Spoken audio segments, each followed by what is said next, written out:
Hey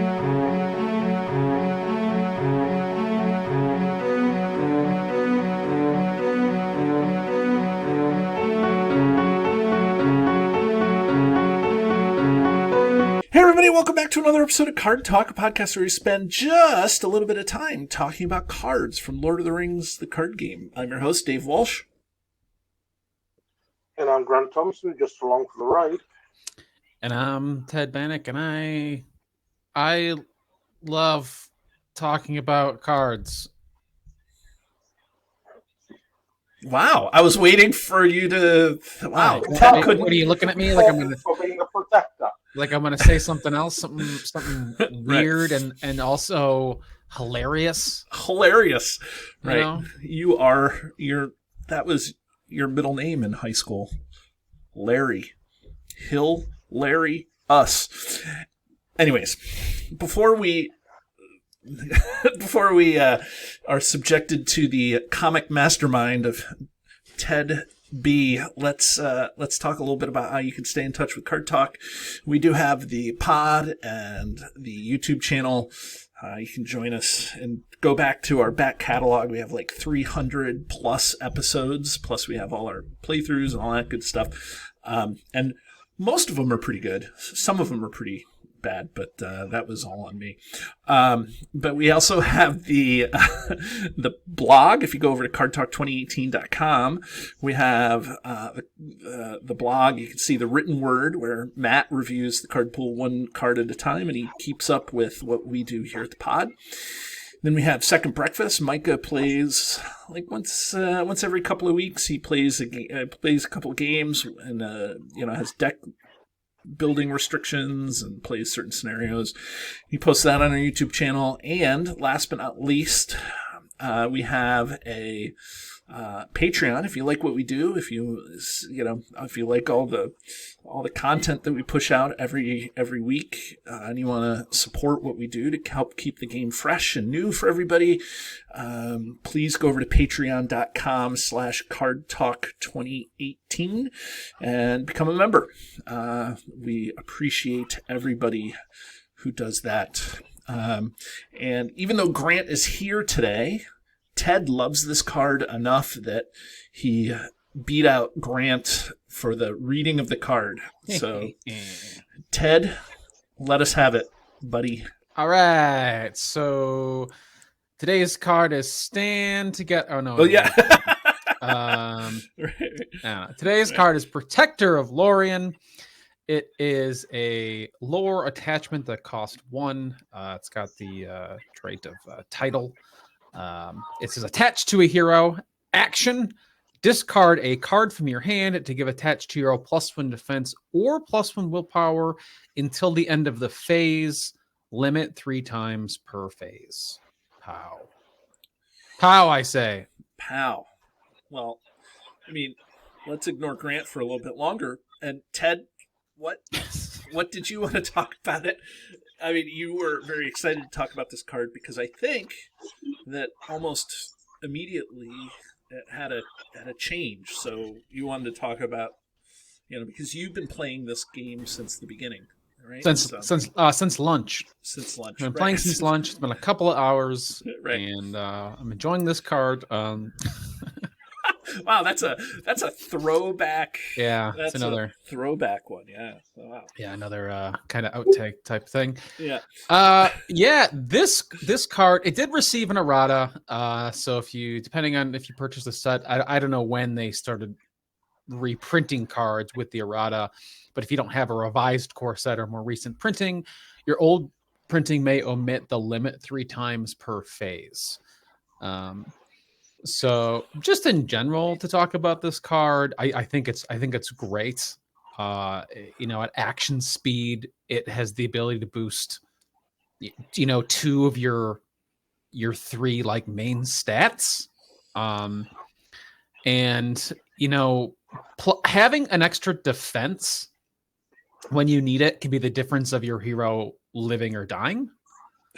Yeah. And 1 extra willpower can make the difference of clearing an active location or being forced to wait until the next turn.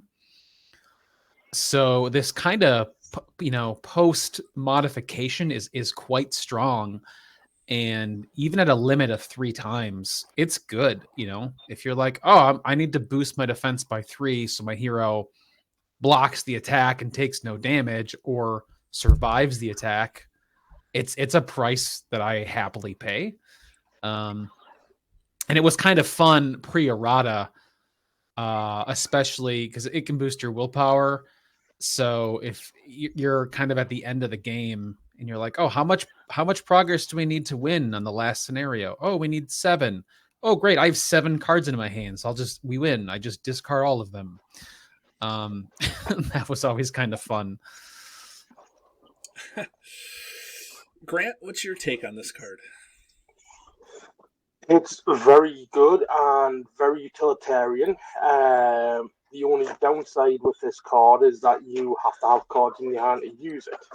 And if you think about the cards in your hand being resources for the game, if you have no cards in your hand, you can't play anything because you've got nothing left to play. So the limit was introduced, and I think the limit helps with overextending. The 3 times per phase could be an issue for overextending if you're using it both in the questing phase and in the combat phase. But again, you've got so many cards now that allow you to draw cards like Kieran's Runes, Deep Knowledge, Lorien's Wealth that we've just covered on the show. There's so many ways around discarding cards that it is not such a heavy loss now than it was back at the beginning of the game. And this errata came out in the 3rd FAQ on the 8th of January 2012. So pretty quick after it was released. Yeah. Yeah. I like this card. I don't usually run it because I don't generally run law. But when I do run law, it's always a case of, do I need it? Probably not. Am I going to put it in? Maybe. Yeah. I mean, here's the thing. At the very least, this gives you a way to cycle through uniques or cards that you're not going to use very often. When you have all those extra Test of Wills in your hand, you just discard them to this. Yeah, I think I'm done with these. You can get some use out of them. Got too many laying around. I'm just kidding. But there's a few cards that allows you to get use out of uniques that are already out there. So Eowyn famously is one of them. Protector of Lorien in the core set is also very good for allowing you to get at least some use out of a unique card. Especially at the beginning of the game at lunch, people were right. Putting 3 copies of Steward of Gondor, and what do you do with your extra copies of Steward of Gondor? You can discard them to Protector of Lorien, and you can get an extra willpower. So I mean, it turns a card into a hero Eowyn, but it also has the the ability to also get a whole bunch of defense. So it's 3 times per phase. So I think that's also one of those things where I've used this card and I put it on. I put it on to Ally, or not Ally Treebeard, but Hero Treebeard, and Treebeard is it's just nice, yeah, because he can't have restricted attachments, right? So this is a great card for him because even he can boost this will let him boost his defense, which his ability doesn't let him do. Or now you have 2 ways to boost his willpower. Right. And, it just makes him even better. And it's in the sphere where most card draw cards are. You have Drinking Song, and Grant mentioned Daron's Runes, and, all the cards that allow you to draw. Gandalf's Search of Ted Bannock fame there, and draw your whole deck out. So it's like, it's really good. Now, most of the time when I play this card, I'm not playing it, what do I want to say? I'm not playing it and using it every round, but I am playing it enough that I get use out of it, and there's hardly ever a time when you're like, ugh, I don't want to have an extra willpower, like there are times when you don't need an extra defense, but I don't know a time where you don't want to necessarily have an extra willpower. I mean, there are some scenarios where, like Journey Up the Anduin, where you want to, what I call precision quest. You want to quest exactly through the active location, but not put anything on the quest, or you're trying to turtle and things like that. So it just allows you to do so many things that are just, I don't know, not, what do I want to say? Well, it's normally it's available. Yeah, right? it gives you the chance just by having it on the table. You immediately have those options. Yeah, it's a good point. You do need cards in your hand to fuel it, as Grat mentioned. But as you mentioned, Dave, like lore has got cards in it. There's plenty of heroes that help you fuel that, like Barivor and Lord Bilbo and Lord Pippin, several characters that let you draw and waste net cards in your hand. Yeah, I mean, and this card, it's general use, and it doesn't belong in any one deck type. I know that it's Galadriel in that picture, but it doesn't have to belong to. It's great in a dwarf deck, and it's great in a Noldor discard deck. And I was gonna say, we'll give special mention to the Noldor archetype, specifically Eristor, who lets you draw 4 cards a turn. So you could draw 4 cards, and if you play none of them, you could throw away all 4 cards for extra willpower every turn or extra defense. Right. Special mention there, yeah. Yeah, like if you're playing Barivor on a core set, you're drawing an extra card a turn, and you're not able to use it. I just think that this is just a very good, toolbox. It doesn't create problems, and it doesn't. It can solve some problems, and it does it in a couple of different ways, right? You can precision quest, you can overquest, you can get rid of your uniques. You can play it on somebody else's, hero. I've had people drop this card on me because they're like, "Oh, it looks like you're doing a lot of blocking, and you need to boost your defense, or this hero's questing." There are some characters who can use both of if they quest without exhausting, they could potentially use both parts of this card, right, and in the same round. Yeah. Yep. And the Éowyn stand and fight trick, where you discard a card to Éowyn, and then you stand and fight Beorn back into your hand. Like, this allows you to do that trick with any hero. Like, as long as you have the stand and fight access, like, there's just a lot of, really, it's just a really good card. It's very useful in a lot of different situations. So, should we look at the art on this card? Yeah, absolutely. Okay, now that we've looked at the art on this card, we'll move on. Let's look. So it's got Galadriel, and it looks like she's kind of knighting somebody, but I've never been figured out exactly who is kneeling in front of her. Well, the flavor text says it's Aragorn, but at the same time, it's a blonde with a sword. Yeah, so it looks like they got pointy ears too. It looks very elf person, so I thought it might have been Haldir. Because he's either be Haldir or Legolas. Yeah. So don't get into the whole blonde Legolas discussion. Yeah, I was thinking Haldir because he's like a like a march warden or warden of Lorien, So, right. But can't really say for sure. But I like it. Yeah, and Again, it's another great piece of art from Magali.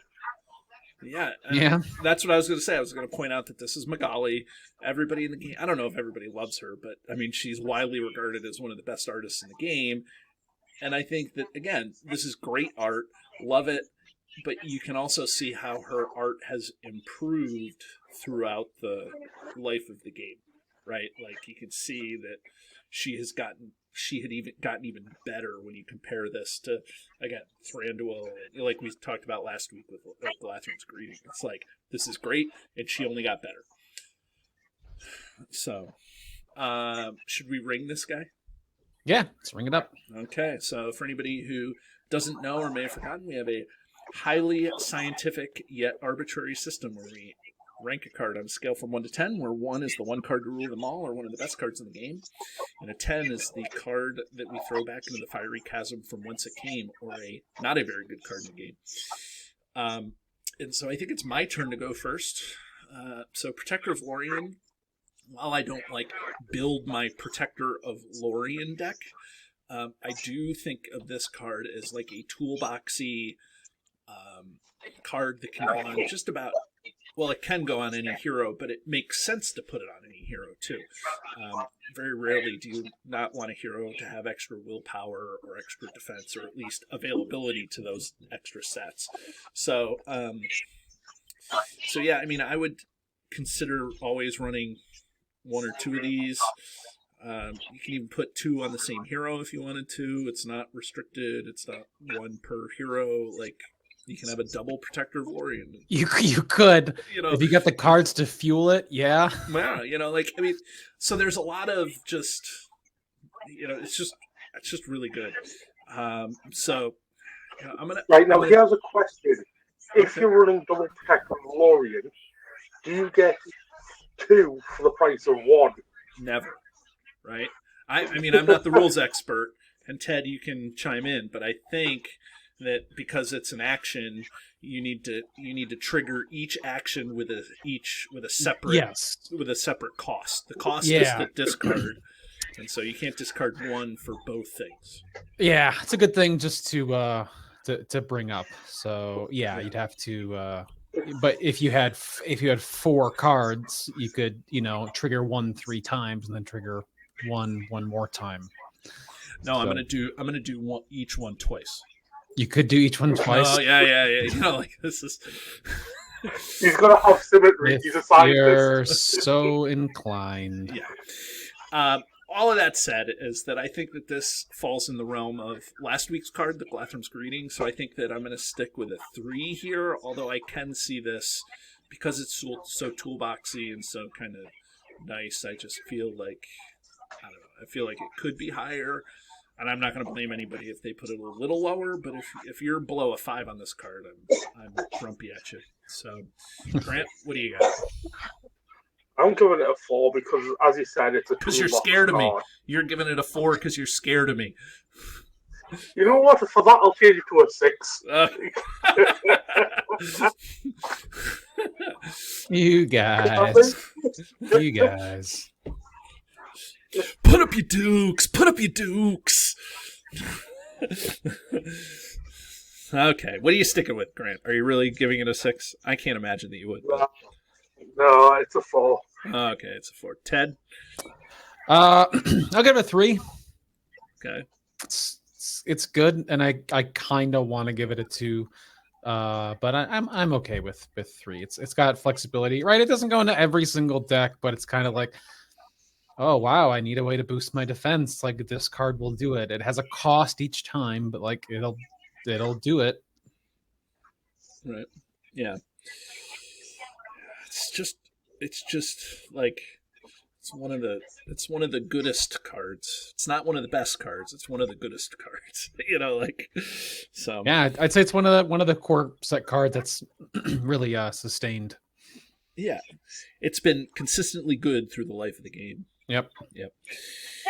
Well, everybody, join us again next week as we finish up finally our trip through the core set with our last card in the core set that we're going to do, and that's going to be Hero Glorfindel.